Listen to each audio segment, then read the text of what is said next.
Jesus. Bera habaye iki? Bera. Habaye iki? Bigenze bite?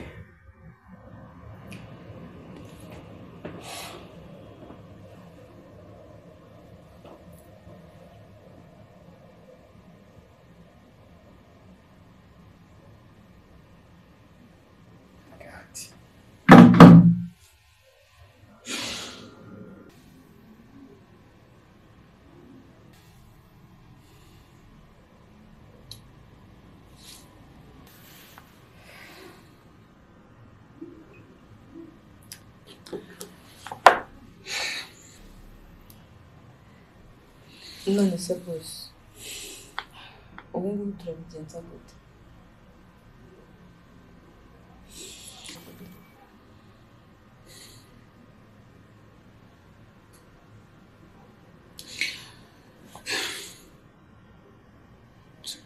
Uyu muntu agamije iki?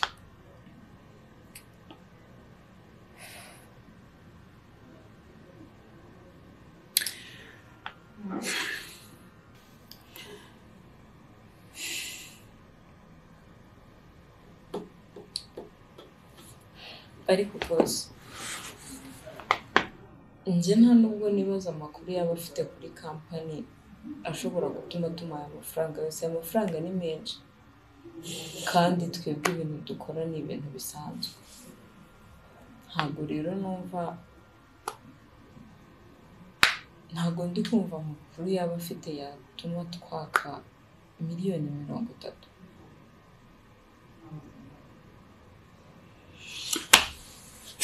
Bera, buriya hari ibintu byinshi utazi cyane nko kuyobora business nini ku rwego rw'iyacu kunga.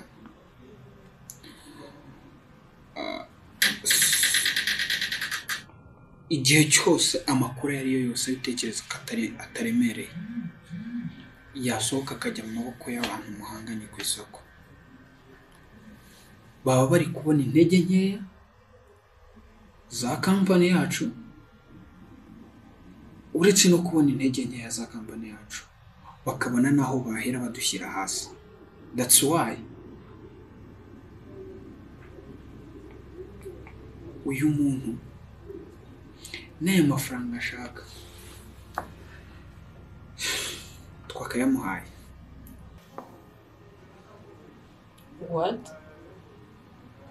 Ariko ikibazo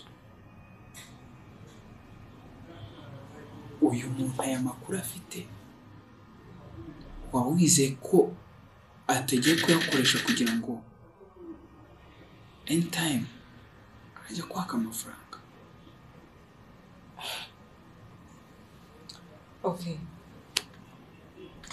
Ibyo ngibyo birumvikana. N'ubundi Esther ntabwo wayamuha uyu munsi ngo ejo ntazongere kuyakwaka.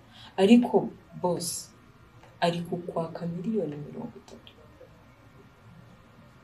Miliyoni 30.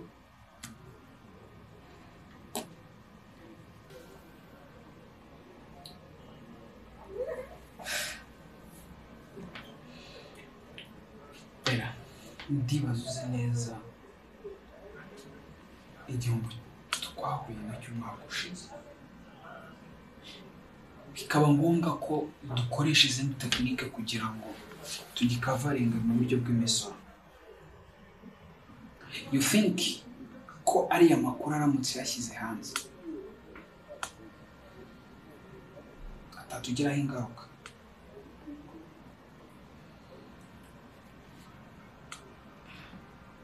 Ariko boss ntabwo twagize igihombo kubera ko tunyereza amafaranga, ahubwo twagize igihombo kubw'ibindi bibazo runaka n'izindi kampani zishobora guhura nabyo. Noneho tugiye no gusohora andi mafaranga. Miliyoni 30 ni amafaranga menshi rwose. N'ubundi kuyasohora ni bya bihombo.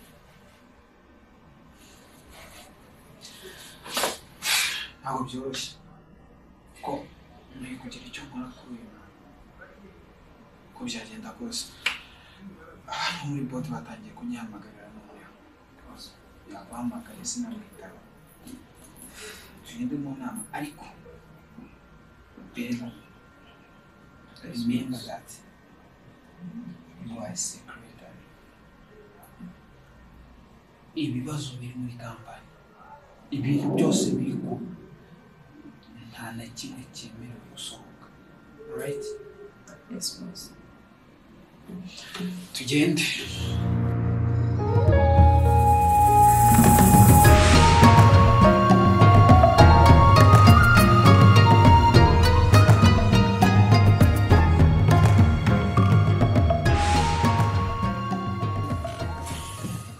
Bro.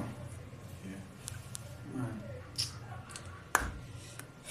Sinzi uko nabivuga ariko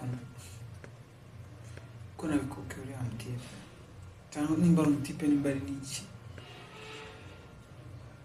sinzi ngo nakora iki kugira ngo byibuze mbe ndi safe ko strategy n'amabanga ya company atari buyerekure, ariko nyaka amafaranga miliyoni 30,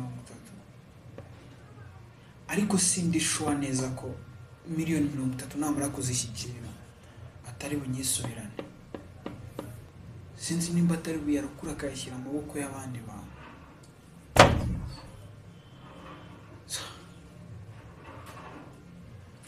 Ikibazo gikomeye cyane.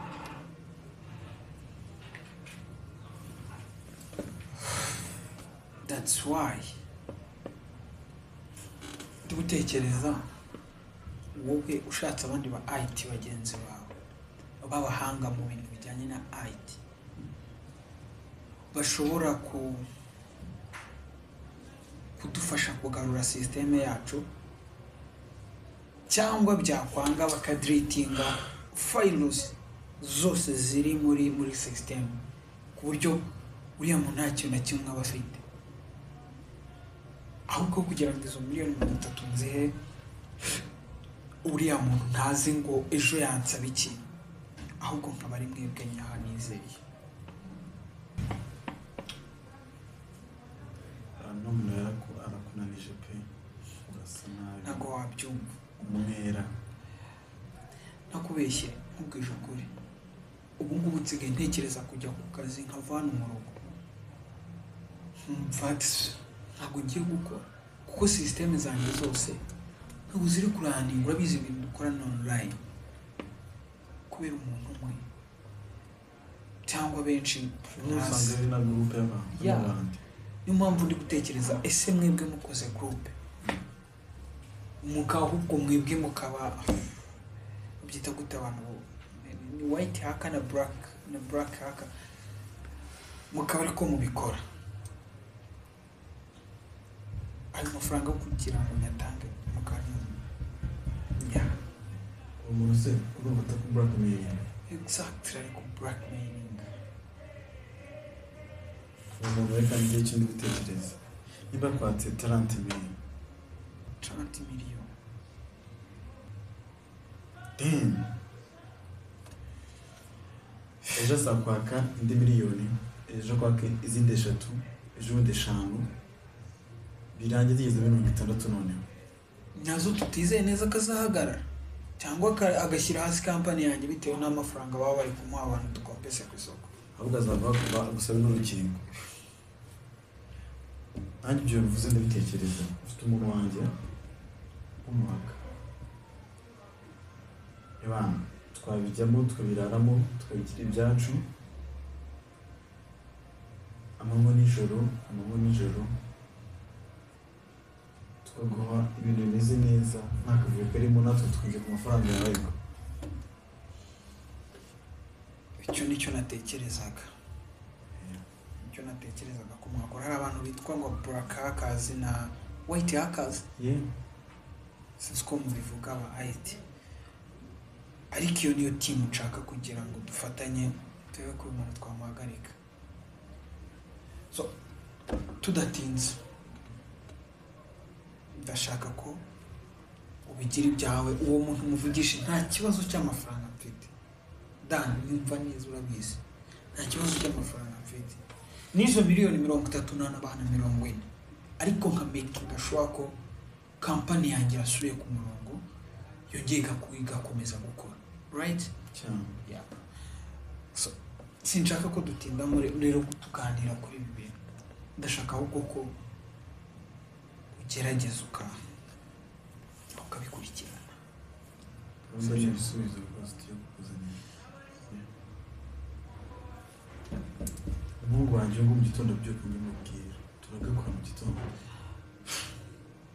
reka nizere ko mu minsi mike cyane niwe numva inkuru yuko mwatangiye kubikoraho kandi bitabagoye cyangwa bitabananiye kuko nizeye ubushobozi bwawe kandi nizeye nuko na mugenzi wawe uri buzane nawe ari barimo afite ubushobozi bwawe ibintu bitabo together bikanura bizi nibyo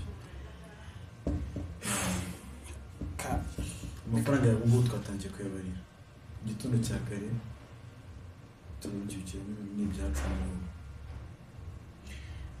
mubikore kabisa mubikurikirane ku buryo izi stress nzivemo nsubire mu kazi kanjye nsubire normal ibyo zisi karo online business wa mugana yaragaze kwera ibyo sano online exactly thank you brother thank you kabisa yeah genda ubikurikirane ibyo rumaye rwose nta n'impamvu yo gutinda genda ubikurikiranire uraza kumbwira ayo ngayo nariye boss wanjye amuki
Kapciore dare conosciuto.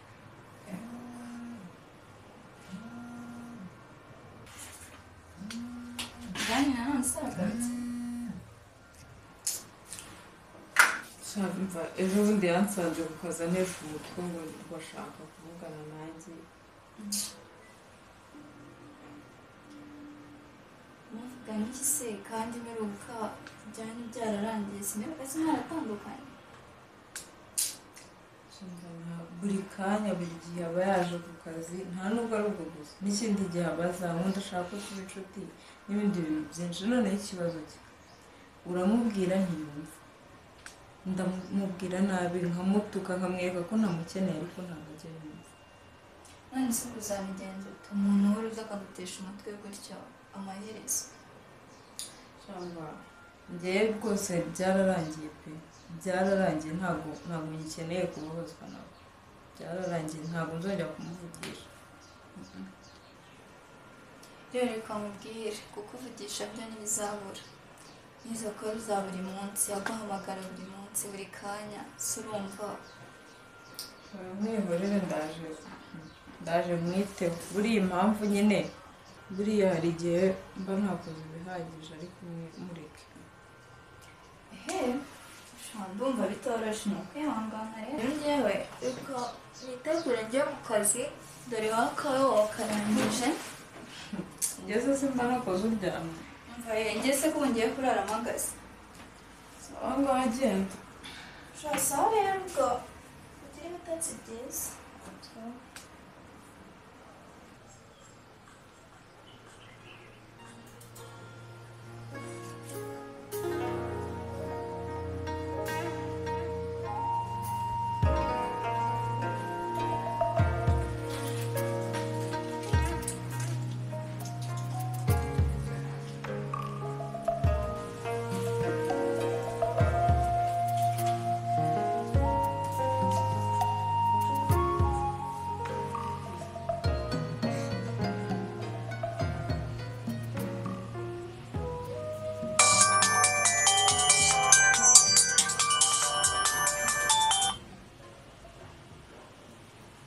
Yes, Dan. Ni fresh mwana.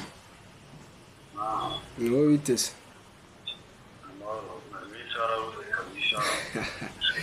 Sha wibeshya mwana, wibeshya njye ndahari cyane ahubwo wowe kabisa akazi kawe kagutwaye bikomeye.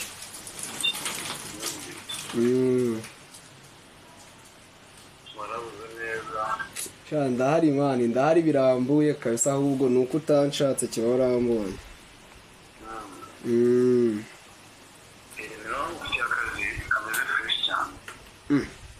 Akazi kameze gute se mwana? hari kampani njya nkorera muri kompiyuta noneho hari umuntu wayinjiriye none ndashaka ko tubikoranaho tukagarura sisitemu zabo ariko ibijyanye na hakingi n'utuntu twawe oya nawe urabizi nimba harimo kashi ako ku muntu yagacapa kabisa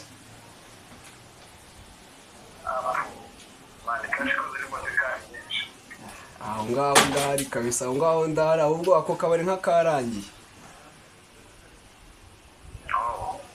ahubwo ikibazo gisigaye turagatangira ryari kubimeze noneho ejo nazaza kureba tugahura tukajya kureba uwo mukire ewana ntari ubwo wowe uzamvugishe turebe ukuntu twahuza dusimbuke tumurebe tugatangire kabisa ndakwizera ntuzadute tukimuteranye ewana ntari umuhungu wanjye asante turi kumwe